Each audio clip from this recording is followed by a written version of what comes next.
अस्सलाम वालेकुम नाज़रीन इकराम, मैं हूं आपकी मेज़बान डॉक्टर मुक़द्दस मलिक, आपके अपने प्रोग्राम आपकी बात आपके साथ में। नाज़रीन इकराम, कभी कभार अल्लाह पाक की ज़ात हमसे ऐसे ऐसे काम करवा लेती है कि इंसान के वहमो गमान में भी नहीं होता कि उसको अपनी ज़िंदगी में कौन कौन से नेकी के अमल या अवामल करने हैं। तो ये अल्लाह पाक की तरफ से गॉड गिफ्टेड भी होता है और साथ ही साथ इंसान की नीयत पर मबनी भी होता है। जिस तरह से अल्लाह पाक का फरमान है कि अमाल का दारोमदार नीयतों पर है, बिल्कुल ऐसे ही होता है कि अल्लाह पाक किसी इंसान की, किसी ख़ानदान की, किसी भी टर्म्स एंड कंडीशंस पर ऐसी ड्यूटी लगाते हैं जो स्पिरिचुअल वर्क करते हैं अपने गांव में, और ऐसा काम करते हैं कि उनके काम करने की वजह से मशरती तौर पर डिफरेंट आता है, यानी चेंज आता है, डिफरेंसेस पैदा होता है। आज हम मौजूद हैं दरिया खटाना में और आपकी मुलाकात एक ऐसी शख्सियत से करवाते हैं जिनके दादा चौधरी असलम साहब जो हैं, उन्होंने अपनी समाजत का आगाज़ किया। अपने लेवल तक जितनी हो सकती थी उन्होंने अपने इलाका में समाजत की, गरीब और गुरबा की अमदाद की, जितना हो सकता था अपनी ज़ाती ज़मींदारी में से, जो वो अपनी ज़मींदारी में से जो चीज़ें वक्फ़ करना चाहते थे उन्होंने वक्फ़ किया। इसी तरह से उनके फ़ादर चौधरी मुनव्वर असलम साहब की खिदमत जो हैं वो अपने गांव में रहीं और वो नंबरदार रहे, उनके दादा भी नंबरदार रहे। मेरी मुराद चौधरी मोहम्मद रिजवान नंबरदार साहब हैं जो समाजी और सियासी भी हैं और साथ ही साथ खिदमत खल्क़ के जज्बा से सरशार हैं और दिल जो है इंसानियत के दर्द से मुकम्मल भरा हुआ है और अपने माशरे में डिफरेंसेस लाने की कोशिश कर रहे हैं। तो आइए आपकी मुलाकात उनसे करवाते हैं। अस्सलाम वालेकुम जी। अल्हम्दुलिल्लाह, कैसे मिजाज हैं आपके? अल्हम्दुलिल्लाह ठीक ठाक, बिल्कुल सही। बहुत शुक्रिया ਤੁਹਾਡਾ जी जी ਸਾਡੇ ਕੋਲ ਤਸ਼ਰੀਫ ਲੈ ਕੇ ਆਏ ਹੋ जी जी ਤੇ ਤੁਹਾਨੂੰ ਸਾਰਿਆਂ ਨੂੰ ਸਾਡੀ ਤਰਫੋਂ ਵੈਲਕਮ। जी जी, thank you so much, thank you जी। सबसे पहला मेरा आपसे सवाल ये है कि आपका ख़ानदान सियासी और समाजी रहा है माशाल्लाह से, आपके दादा की खिदमत, आपके फ़ादर की खिदमत, आपके अंदर समाजत का जो शौक़ है कैसे पैदा हुआ? ऐसे बुजुर्गों से देखते आ रहे हैं, ठीक है, जैसे बुजुर्ग काम किया करते थे, लोगों को जिस तरह की भी किसी को ज़रूरत होती है गांव में, किसी को मकान की ज़रूरत है तो उसको मकान की बना के उनको दिया है, वैसे किसी को जिस चीज़ की भी ज़रूरत है गांव में, अनाज की ज़रूरत है वो भी उनको मुहैया किया है। अगर कोई गरीब है, उनकी बेटी की शादी वगैरह है तो वो भी जितना हो सके हर घर के लिए जी जी इंशाल्लाह करते आ रहे हैं, आगे भी इंशाल्लाह करते रहेंगे। माशाल्लाह से सही। यानी कि आपने अपने ख़ानदान की जो समाजत है वो अपने दादा और अपने बाप से सीखी। अच्छा, आपके गांव के बारे में ये कहा जाता है कि आपके गांव में 2 किस्म के जनाजे वो कब्रिस्तान हैं और दोनों की ज़मीन जो है वो आपके ख़ानदान ने वक्फ की है। इसके बारे में आप क्या जानते हैं, क्या कहेंगे? ये हमारे बुजुर्गों ने छोड़ा हुआ है कब्रिस्तान के लिए जगह, और कब्रिस्तान के अलावा भी काफ़ी ज़्यादा इस तरह की चीज़ों में ज़मीन वगैरह छोड़ी है, और गांव के कुछ रास्ते भी हैं जो वो भी हमारे छोड़े हुए हैं। तो काफ़ी जितना हो सके हम कर रहे हैं, इंशाल्लाह कोऑपरेट कर रहे हैं हम।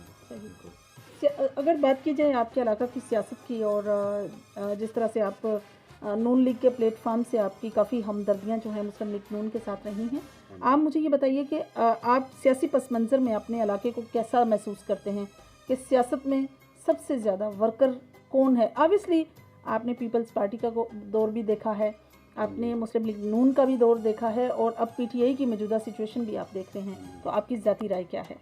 हमारा तो जाहिर है पे वो सपोर्ट था हमारा मुस्लिम लीग नून को, उनको ही हम सपोर्ट करते आ रहे हैं अभी तक। तो काफ़ी काम उन्होंने करवाया है।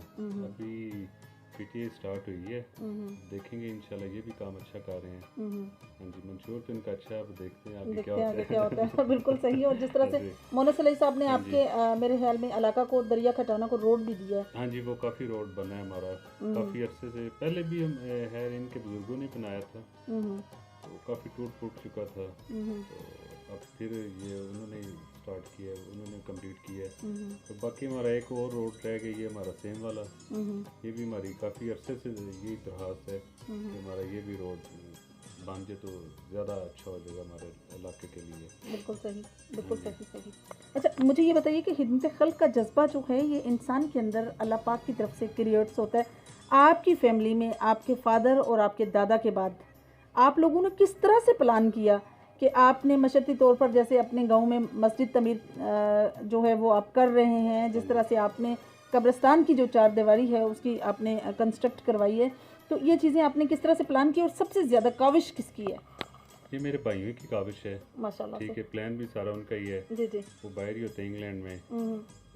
एक बड़े भाई हैं ताहिर नदीम, तो उनसे छोटे फयाज अहमद, और उनसे छोटे मोहम्मद तैयब, और मैं सबसे छोटा हूँ। हाँ जी, मैं इधर ही हूँ। तो ये सारा प्लान उनका ही है, उनकी सोच है। वो सारा फिर मिल के हम भाइयों ने इसको स्टार्ट किया है। मस्जिद भी शुरू की अपनी, और ज़मीन भी अपनी है मस्जिद वाली, खुद ही छोड़ी है। तो इंशाल्लाह वो हम खुद ही कर रहे हैं। बाहर हमारे गांव से बाहर कोई बंदा भी नहीं कि जो हमें सपोर्ट करे। सही, हम खुद से कर रहे हैं, खुद से कर रहे हैं माशाल्लाह से। जो जी साहब, मुझे ये बताइए कि आपने किस तरह से प्लान किया कि जो है आपके गांव में या आपके इलाका में एक और मस्जिद की ज़रूरत है या आपको मस्जिद तमीर करनी चाहिए, और सबसे ज़्यादा इसमें जैसे गुड वर्थ आइडिया किसका था? ये भाई हैं मेरे फयाज, सबसे बड़े उनसे छोटे हैं। तो ये उनका ही आइडिया था। जी जी। ठीक है, क्योंकि हमारा गांव भी माशाल्लाह काफ़ी बड़ा है। तो हमारे गांव में 2 ही मस्जिद हैं मेन। तो इसलिए फिर सोचा है कि एक मस्जिद और होनी चाहिए, ठीक है, इस हमारी इस साइड पे भी। तो इसलिए फिर वो भाई ने प्लान किया कि हमारी इधर भी एक मस्जिद होनी चाहिए एक साइड पे, ताकि काफ़ी हमारा एरिया है तो उसको भी ये सपोर्ट होगी। हाँ जी, सही। अच्छा, आपने अपने ही गांव में एक वेलफेयर का भी आगाज़ किया था, आपके घर वालों ने, आपकी फैमिली ने, आपके गांव ने। तो उस वेलफेयर से आपने कौन कौन से काम करवाए, और आपको आपने उसको ख़त्म कैसे कर दिया? क्या हुआ ऐसे, कौन सा जो इफ़ेक्ट हुआ जिसकी वजह से आपने वेलफेयर जो है वो ख़त्म करके अपनी मदद आपके तहत काम शुरू कर दिया? वो पहले हमारी एक तंजीम बनी थी छोटी सी गांव लेवल पे ही। जी जी। तो हमने काफ़ी वो भी काम किए थे, कोई गलियां नालियों वगैरह के, कोई पुलियों के, इस तरह के। तो कोई महफिल मुनक्कद होती थी, उसका इंतज़ाम भी हम सब कमेटी वाले करते थे। तो तकरीबन 5-6 साल वो हमने उसको सपोर्ट किया है। फिर कुछ हालात इस तरह के आ गए कि वो थोड़ा सा निज़ाम धर्म हो गया, तो वो सारे पीछे हट गए हैं। तो फिर उससे फिर शुरू कर दिए इंशाल्लाह। मस्जिद भी कंप्लीट हो गया तकरीबन, और कब्रिस्तान की 4 दीवारी वो भी कंप्लीट की है। तो कुछ ज़मीन और उसमें ऐड करके तो उसको भी कब्रिस्तान में शामिल किया है। माशाल्लाह से। अल्लाह पाक आपकी इस नेकी के अमल को कबूल फरमाए।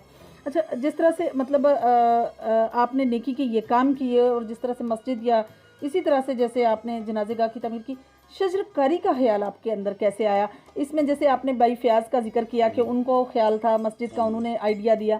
शजरकारी का आइडिया आपके खुद से माइंड में आया, या किसी ने आपको मतलब कहा कि शजरकारी भी होनी चाहिए? नहीं, वो असल में मौसम आ गया था ना शजरकारी का।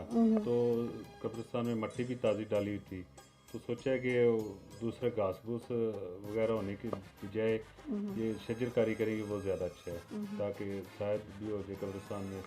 और जो भी कोई बाहर से बंदा है उसको वो देख के ज़रा उसकी तबीयत खुश हो जाए कि कब्रिस्तान का माहौल ठीक है। माहौल ठीक है, बिल्कुल जी। और वैसे भी ये आखिरी आरामगाह है, बिल्कुल इसको हमारा घर ही असल वो ही है, घर ही असल तो वो उसको ठीक होना चाहिए। बिल्कुल सही। तो ये पानी की जो आपने इसके अंदर सिस्टम किया है, जिस तरह से आपने वायर्स जो हैं वो सेट की हैं, और उसकी शजरकारी के लिए पानी का, इसका भी आपने खुद से प्लान किया है या आपके भाइयों में से किसी ने आइडिया दिया? ये खुद ही प्लान किया है। हाँ जी, कुछ हमने भी सेट किए। अच्छा अच्छा। ये शजरकारी किया तो फिर साथ पानी का मसला था, बिल्कुल सही, कि उनको वो प्लांट को पानी देना होता है। जी जी। तो इसलिए फिर हमने वो पानी की ये वायरिंग वगैरह ये भी खुद से की है। ठीक है, अब इजीली हो गया कि सारे पौधों को पानी आराम से दिया जा सकता है। हाँ जी, सही। और अब बतौर नंबरदार, चूँकि गांव के छोटे छोटे मसाइल जो हैं, किसी को साइन करवाने हैं, टेस्टेड कराने हैं, तो आप क्या मतलब, काफ़ी जगहों पे हमें सुनने में आया कि काफ़ी लोग जो हैं कोऑपरेटिव नहीं होते, नंबरदार जो हैं थोड़े एटीट्यूड में होते हैं। नहीं, आपका कैसा एटीट्यूड है? नहीं, मुझ में ऐसी कोई बात नहीं है, सारा गाँव इधर है। ठीक है, आप किसी से भी पूछ लें, बिल्कुल सही। जब भी किसी ने आवाज़ दी है तो मैं इंशाल्लाह हाज़िर हूँ। ठीक है, कभी किसी को दूसरा मौका नहीं दिया है। Very good. इसके अलावा और भी किसी को भी गांव में कोई बीमार हो जाए, कुछ भी हो जाए, एम्बुलेंस की जगह भी मैं सर्विस करता हूँ खुद से। माशाल्लाह, रात को किसी को भी मसला हो जाए, कोई बीमार हो जाए, माशाल्लाह तो उसको खुद से लेके जाता हूँ क्या बात है, हॉस्पिटल में। फैंटास्टिक वो फैंटास्टिक। भी क्लियर हो जाता है। गरीब है, किसी की शादी का मसला है, वो भी खुद से। क्या बात है, फैंटास्टिक। यानी इलाके में किसी को ऐसा नंबरदार नहीं मिलेगा। हर किस्म की सहूलत है। सही सही। और यूथ को जिस तरह से आप रिप्रेजेंट करते हैं, कभी ज़िंदगी में ख्याल आया है कि कभी ऐसी प्लेस पर जाएं जहां अकेले हों, कुछ गपशप करें, कुछ फ्रेंड्स हों जिनके साथ थोड़ा टाइम स्पेंड करें। कभी सामाजिक कामों के अलावा कभी यूथ के हवाले से अगर बात की जाए तो ऐसे भी ज़हन में कभी ख्याल आया? कभी कोई खास टाइम ही नहीं निकला कि बाहर किसी दोस्तों के साथ कोई गपशप हो जाए या कहीं, बस ऐसे ही बस गांव के कामों में लगे रहते हैं। हाँ जी, और सारा गांव इंशाल्लाह आबाद है। किसी से भी आप पूछ लें, आज तक हमारे अबाव जात से लेके मुझ तक कि कोई भी किसी से भी पूछ लें, कोई भी बंदा ये नहीं कहेगा कि इन्होंने हमारे साथ कोई गलत रवैया किया। माशाल्लाह, वेरी गुड, वेरी गुड। पूरा गांव आबाद है, आप किसी से भी पूछ लें। हाँ जी, और सारे जानते हैं माशाल्लाह हमारे दादे परदादे से। हमने ये लोगों के लिए काम किया है और किसी के लिए नहीं। अच्छा, आपने अपनी लाइफ में एक बड़ा स्पेसिफिक रोल है, जैसे आपका समाजी रोल है, और मैं समझती हूँ कि ये बहुत बड़ी बात है। नाज़रीन, आज तक हमने जितने भी लोगों से मिले हैं, कभी किसी ने हमें ये नहीं बताया कि वो अपनी ज़ात को जो है वो वक्फ करता है किसी के लिए और टाइम स्पेंड करता है, और स्पेशली पेशेंट्स को लेकर जाना और किसी की शादी ब्याह में ज़रूरत पड़े तो ख़ुद जो है शामिल हो जाना। You are very great for this session. Allah पाक आपके इस अमल को कबूल फरमाए। आप मुझे ये बताइए कि यूथ हमारे माशरे का बहुत इम्पोर्टेंट रोल होते हैं, क्या आप उनकी खेलों को फ़रोग देने के लिए भी कोई इसी तरह का अमल दखल है आपका? हाँ जी, हमारे इधर वो उस साइड पे दूसरे कब्रिस्तान है, उधर भी एक ग्राउंड छोटा सा बना हुआ है। ठीक है, वो भी हमने को ज़मीन छोड़ी है माशाल्लाह। उधर वो गांव के लोग क्रिकेट वगैरह बच्चे खेलते हैं सारे। ठीक है, और कुछ लड़के जो इधर हमारे डेरेक साइड पे उधर भी थोड़ी ज़मीन छोड़ी है, वो भी इधर ही गेम शेम कर लेते हैं। काफ़ी सपोर्ट करते हैं लोगों को। हाँ जी, आपको भी गेम्स में इंटरेस्ट है? आपने भी? मैं भी खेलता था, वॉलीबॉल का शौक था। अच्छा अच्छा। तो तकरीबन 3-4 साल हो गए छोड़ दिए। हाँ जी, टाइम ही नहीं अब मिलता कि गेम को भी थोड़ा टाइम दे ले। तकरीबन 4 साल हो गए इसको वाइंड अप कर दिए। हाँ जी, सही। अच्छा, काम ही नहीं खत्म होते लोगों के। क्या सही बात है कि कल्प जो है वो करते करते आपको टाइम नहीं मिलता। हर इंसान की ज़िंदगी की कुछ अचीवमेंट होती हैं, और कुछ अचीवमेंट ऐसी होती हैं जिनको इंसान समझता है कि ये स्पेसिफिक अचीवमेंट है या जिनसे बड़ा फ़ख्र महसूस होता है ख़ुद पर। आपकी ज़िंदगी का कोई ऐसा अमल जिसको सोच कर समझ कर, जिसको आप करने से आपको लगता हो कि मैं ये काम जो है ये काबिल फ़ख्र है, ख़ुद को प्राउड फील होता हो? बस यही लोगों की खिदमत, इससे बड़ा और कोई काम नहीं मेरी नज़र में, कि जितना हो सके इनकी खिदमत करें। ठीक है, ये हमारा मेरे लिए फ़ख्र की बात है माशाल्लाह। बाकी जितना वेलफेयर का हो सके वो करते हैं। सही। चौधरी साहब, ज़िंदगी में हर इंसान के ना मतलब इंस्पिरेशन के दायराकार दो होते हैं, या तो वो अपने किसी भाई मदर से, फादर से, या किसी हमसाए से, कभी जैसे किसी के अमल से मुतासर होता है। सबसे ज़्यादा स्पिरिचुअली तौर से आप किससे मुतासर हुए जिसको देखकर आपको लगा कि बिल्कुल इसी की तरह की ज़िंदगी जीनी है, इसी की तरह रहना है? अपने वालिदैन ही होते हैं। हाँ जी, अपने वालिदैन काफ़ी अर्सा हो गया उनको फोत हुए भी, तो सारा सुनते यही आ रहे हैं। ठीक है, उनकी ज़िंदगी को सामने रख के, ठीक है, तो वो ही चलते आ रहे हैं माशाल्लाह। हाँ जी, उनके नक्शे कदम पे ही। सही। और अगर आपको इलेक्शन कंटेस्ट करने की ज़रूरत पड़े, क्योंकि जिस तरह से पैटर्न बदल चुका है और विलेज कौंसिल बन चुकी है, तो क्या आप इलेक्शन कंटेस्ट करेंगे? इस तरह का माइंड तो कोई नहीं है, लेकिन फिर देखेंगे वक्त के साथ। नहीं, मेरे ख्याल में करनी चाहिए। एक कोशिश होनी चाहिए। चले, जब वक्त आए फिर इंशाल्लाह देखेंगे। सही, जरूर, क्यों नहीं जी, वक्त बिल्कुल अगर दिसंबर तक अगर लोगों ने चाहा तो इंशाल्लाह जरूर आ जाएंगे, कोई मसला नहीं। सही है, बिल्कुल, क्यों नहीं। और आपकी सियासी समाजी खिदमत वैसे ही बहुत ज़्यादा हैं।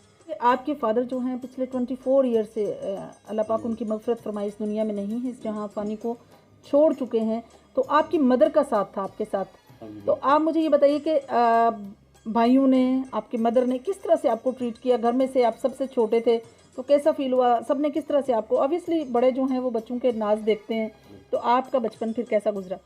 मैं ज़ाहिर सबसे छोटा ही था जी जी, तो सबका लाडला भी था। वालिद साहब को तो थोड़ा ही अर्सा देखा है, बचपन में देखा है, तो बाद में वालदा ही थी, वो ही हमारा वालिद भी थी, वालदा भी। जी जी, बिल्कुल। और भाई जो बड़े हैं तो सब ने मुझे अपने बेटों की तरह समझा।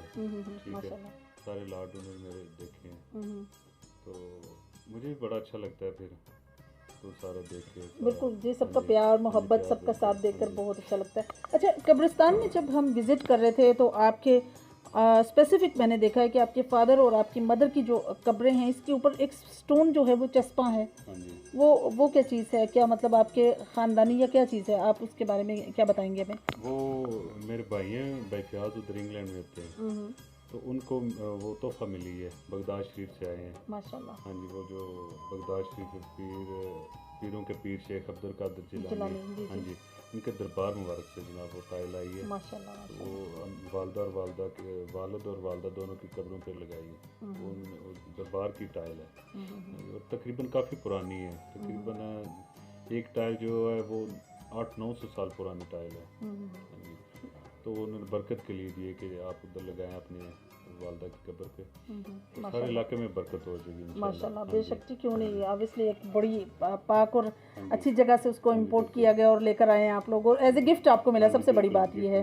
अच्छा, आप अपने इलाके के लोग, अपने गांव के लोग और स्पेशली जो आपके मसाइल हैं गांव को, उनको कैसे उजागर करेंगे? जिस तरह से मतलब ये है कि सैनिटेशन का जो है आपके पास, क्या निकासी का कोई सिस्टम है, या आपके गांव में सबसे दरीना मसला जिसका आप चाहते हैं कि इसका हल हो वो कौन सा है? मेन मसला हमारे तो ये एक वो सफाई का ही है जी जी, ठीक है, बाकी तो तकरीबन सारा कुछ गुजारा हो रहा है हमारा, लेकिन ये जो है ना हमारी सफाई का है ये इंतज़ाम नहीं ठीक हो रहा है। काफ़ी दफ़ा कह भी चुके हैं, अब तो हमारा गांव कमेटी में चला गया है, तो मंगवाल कमेटी वालों को भी कितनी दफ़ा रिक्वेस्ट की है कि मैं कोई ऐसा इंतज़ाम कर दे कि हमारा ये जो गंद वगैरह ना ये किसी साइड पे हो जाए, ताकि अब मस्जिद भी बन चुकी है, मेन रास्ता भी यही है, तो जो भी लोग आते हैं वो सामने गंद नजर आता है तो बड़ा अजीब सा लगता है। बिल्कुल तो सही, यही कोशिश है कि कोई ऐसा सिस्टम हो जाए कि हमारा ये सफाई वाला काम ठीक हो जाए। बिल्कुल सही। लास्ट में आप अपने इलाका के लोग, अपने ही गांव के लोगों को क्या मैसेज कन्वे करेंगे?